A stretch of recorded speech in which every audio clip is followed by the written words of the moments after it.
Hello दोस्तों। जैसा कि मेरी पिछली कुछ वीडियोस हैं वो सेल्स के बारे में ही हैं और मैं सेल्स के टॉपिक के ऊपर ही कुछ चीज़ें ऐड ऑन करके उनको अलग-अलग टॉपिक्स के बारे में आपसे बात कर रहा हूँ। तो ऐसे ही आज मैं बात करूँगा कि एक सेल्समैन का माइंडसेट कैसा होना चाहिए, क्योंकि माइंडसेट बहुत इम्पोर्टेंट होता है सेल करने के लिए। जैसे हम दिखते हैं वैसे ही हम बिकते हैं, और जैसे ही हमारा माइंडसेट होता है, जैसा कि हम अंदर महसूस कर रहे हैं, वैसा ही हम बाहर दिखते हैं। तो ऐसे ही अगर माइंडसेट हमारा ठीक नहीं होगा, तो हम बाहर भी खराब दिख रहे होंगे और फिर हम सही से बात नहीं कर पाएँगे। और सेल्समैन के लिए सबसे इम्पोर्टेंट होता होता है कन्वर्सेशन। विदाउट कन्वर्सेशन उसको सेल कर पाना मतलब एक पार्ट है ये। 90% पार्ट जो होता है सेल्स में, वो एक कन्वर्सेशन ही होता है। हम कन्विंस करने के लिए कन्वर्सेशन ही करते हैं।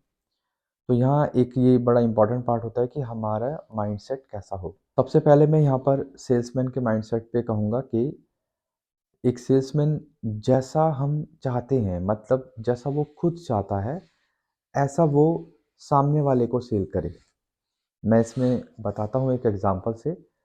मान लीजिए मैं कोई प्रोडक्ट खरीदना चाहता हूँ, तो जब मैं उस प्रोडक्ट को खरीदने गया, तो मैं कैसा चाहता हूँ कि मतलब मैं उस प्रोडक्ट के बारे में, उसके उसकी बुराइयाँ, उसकी अच्छाइयाँ, उसका यूज़ेज़, उसके डिसएडवांटेज, उसके एडवांटेज और आफ्टर सेल सर्विस, ऐसी काफ़ी सारी चीज़ें मैं जानने का इच्छुक रहूँगा कि भई मुझे ये सारी चीज़ें पता हों, मुझे प्रोडक्ट के बारे में पता हो, कंपनी के बारे में पता हो, और उसके बाद क्या होने वाला है, प्रोडक्ट लेने के बाद क्या हो सकता है, क्या-क्या चीज़ें हो सकती हैं, क्या-क्या नहीं हो सकती हैं, वो सारी चीज़ें मुझे पता हों।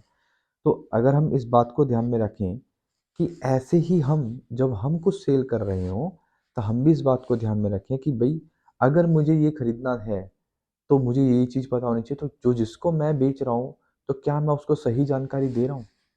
अगर मैं ये समझ लूँ कि मुझे वो चीज़ें बिल्कुल सही-सही बतानी, यानी कि फ़ॉल्स उसको कुछ भी नहीं बताना है, कुछ भी झूठे वादे नहीं करने हैं, ना ही कोई झूठी बात बतानी है।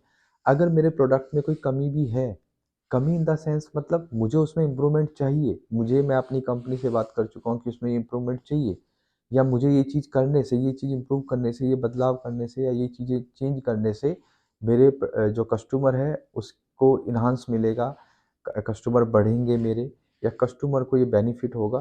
तो अगर ये पता भी है कि वो नहीं हो सकती हैं, या नहीं हो रही हैं, या होंगी कभी भविष्य में, तब भी हम उसके बारे में वो चीज़ें डिस्कस ना करें जो उसके नेगेटिव पॉइंट्स हैं।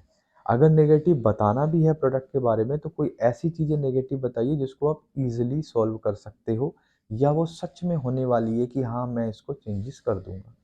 अगर आप ऐसा कर सकते हैं तभी उसको बताएँ। माइंडसेट यहाँ पर यही काम करता है कि अगर हमारा माइंडसेट पॉजिटिव नहीं है, अगर हम उसके बारे में कुछ सही से जानते नहीं हैं, अपने प्रोडक्ट के बारे में सही से जानते नहीं हैं, तो हम उस चीज़ को कर नहीं पाएँगे। मतलब ये एक साइकोलॉजिक तरीके से भी मैं कह सकता हूँ, हम उसको इम्प्रूव या उसको सेल नहीं कर पाएँगे, क्योंकि हमें उसके बारे में पूरी जानकारी नहीं होगी।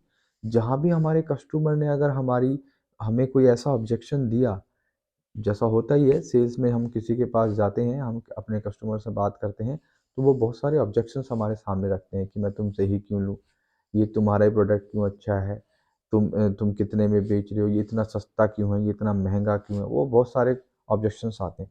तो वहाँ पे हमें अपना माइंडसेट इस तरीके से रखना है कि हमें पता होना चाहिए कि हमें एक सेल्स पिच बना सकते हो आप, या एक सेल्स चार्ट बना सकते हो कि ये चीज़ें ऑब्जेक्शंस में आएँगी और हम उनके ये जवाब देंगे। इस चीज़ को ये प्रैक्टिस के साथ आने वाला है। धीरे-धीरे प्रैक्टिस करेंगे, एक्सपीरियंस आएगा, तब आप उसको हर एक सवाल, हर एक ऑब्जेक्शन का आप सही से जवाब दे पाएँगे।